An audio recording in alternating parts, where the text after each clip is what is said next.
there is a factor that might take into consideration in favour of Donald Trump, that Hillary Clinton is very hawkish in foreign policy, and almost certainly there would be more wars than there has been to date if she's elected president.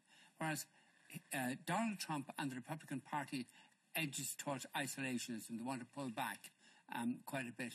And that could mean that for the rest of the world, or for people in the countries that would get attacked, this would be a better outcome than the election of Hillary Clinton. American involvement in Syria. Yeah. She pushed American involvement in Libya. Libya involvement was catastrophic.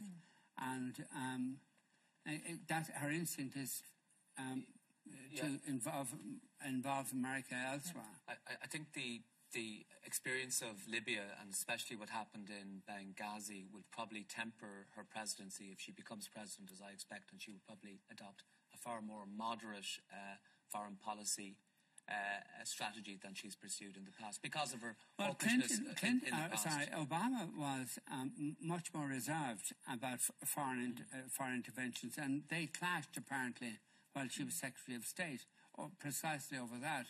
So you would expect that her instinct is to involve America elsewhere. For as long as Mr. Gaddafi remains in Libya, the people of Libya will be in danger. Refugee flows by the thousands will continue out of Libya. Regional instability will likely increase, and Libya's neighbors will bear more and more of the consequences. None of this is acceptable, and Gaddafi must leave power. It is time for Gaddafi to go. We are also sharing the same goal, which is to see the end of the Gaddafi regime in Libya, and we are contributing in many ways in order to see that goal realized. And the focus of conflict is changing. It was, I mean, it still is ISIS and the threat of militant Islam.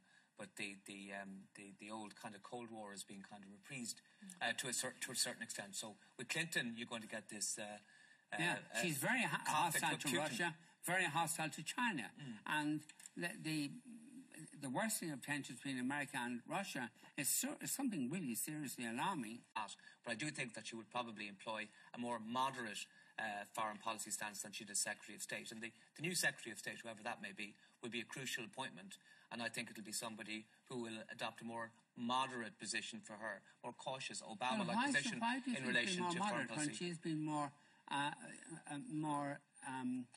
strident in her criticism of Russia and China. We all know that change is coming to Syria. Assad can still make the choice to end the violence, save lives, and spare his country from descending further into ruin. But if he continues to reject that choice, we and the Syrian people will keep pressure on him until his deadly regime cracks and collapses, because it will. I'm absolutely confident of that. Transition to democracy in Syria has begun, and it's time for Assad to get out of the way. If I were a betting person for the medium term and certainly the long term, I would be betting against Assad.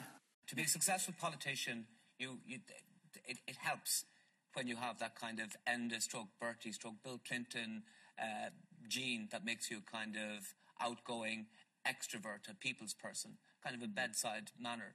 And she doesn't have it, but she has other qualities in oodles, and they will probably make her into a good, if not great, president. Well, yes, we came, we saw, he died.